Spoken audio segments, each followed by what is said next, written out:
Are you thinking about expanding your business to Canada? Hi, I'm Evelyn Ackah. I'm an immigration lawyer, and one of the first questions smart CEOs ask me is, what are the full costs involved? And it's a great question because too many businesses focus only on immigration fees and not on the bigger financial picture. Let's break it down. First, the legal fees. You will need legal support on multiple fronts, not just immigration. Yes, at Ackah Business Immigration Law, we handle work permits, permanent residence, citizenship for key personnel, but you may also need corporate structuring advice, especially if you're operating a U.S. entity like a Delaware C Corp or an LLC, or if you have international shareholders. And depending on your hiring plans, you might need employment law as well, because labor standards, contracts, and compliance are very different in Canada. So legal fees can include immigration strategy, corporate formation, which we do at Ackah Business Immigration Law, potentially restructuring, and employment law as well. We always recommend that you budget beyond just the immigration services that we are providing, but think about all the things you're going to need. Second, tax and accounting. If you're doing business in both Canada and the United States, you'll likely be filing in both countries. That means working with cross-border tax professionals who can help avoid double taxation and structure your finances for efficiency. You'll also need bookkeeping,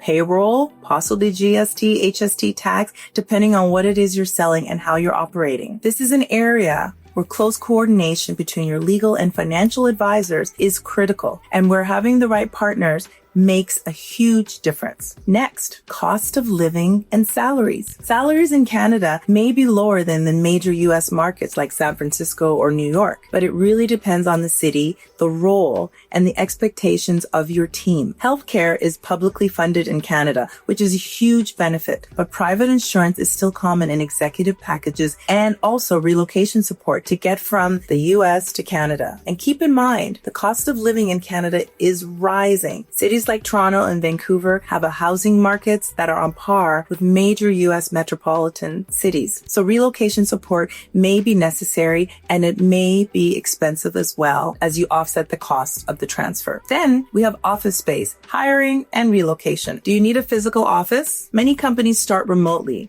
but if you're hiring local staff, investors or regulators may expect a physical storefront. You need to think about leasing, furnishings, hiring people. All of those are parts of your considerations. Just like in the U.S., and relocation can include flights, temporary housing, immigration fees, and family assistance. Finally, benefits. Canada has universal health care, but many employers still offer private insurance and services, even retirement savings plans. You want to stay competitive in your industry, and benefits are a big part of that. So when you ask, what does it really cost to expand to Canada? The answer is, it depends on your goals, but immigration is just the beginning. At Ackah Business Immigration Law, we work with founders, CEOs, and HR leaders to build a strategy that integrates legal, financial, and operational planning. Because when you're expanding across borders, it's not just about landing, it's about landing well. If you're thinking about expanding in 2026, now is the time to run the numbers,